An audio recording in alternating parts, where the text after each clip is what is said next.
Okay, along those lines, this is a conversation that my husband and I have had recently, which is, do we just get a babysitter for Mm-hmm, Michael Francis, mm-hmm. and we go to Audrey's dance Yep. thing, Yeah, or I can't tell just you how we? many times we did that. That is very Okay, common.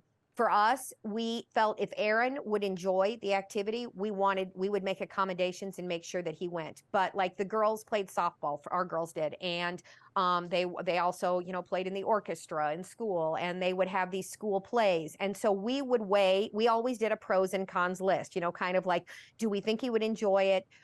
Is it a venue where it's okay if he's noisy? Is there a place for him to run around? But really, it comes down to will he enjoy it? And if so, we will find the accommodations. I will say when Aaron was younger, more often than not, either my mom would stay with Aaron or somebody would stay with Aaron, and then Jim and I would go because I didn't always. Usually, I would stay home with Aaron, but I felt like I was missing out on the girls' life, and I didn't want them to ever have regret or blame Aaron for that. So we started using other people to stay with Aaron.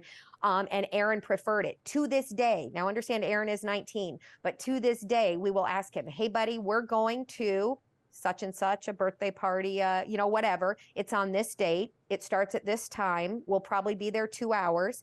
Would you like to go with us, or would you like to stay home? We always ask him. And I would say it's probably 60-40. 60% of the time he chooses to stay home, but I would say about 40% of the time, if it's something that, he'll say, no, I want to go do that.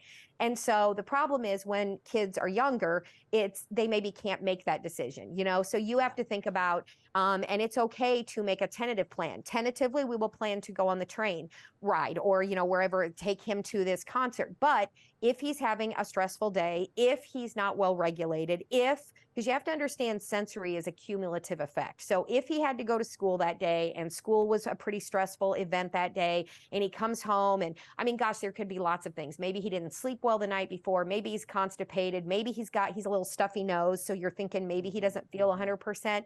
Those would be the things that I would then, you start to weigh it and you go, it's looking like this is a night he would do better staying home. So then you have to decide, can we find someone to stay with him, or should one of us stay home and we can record it so the other parent can see it?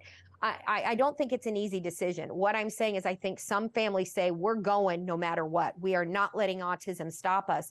But the problem is then it can cause so much anxiety for the whole family. Anxiety for your daughter who's up on stage and she hears her brother, having a meltdown. Anxiety for you because you wanted this to be a perfect night. Anxiety for your husband because he sees the stress that you're going through. Like it just starts to be too much. And for someone like me, who I'm already pretty anxious, I just had to learn what was okay and where I had to draw the line. And so that's what I want families to understand. You're not denying your child.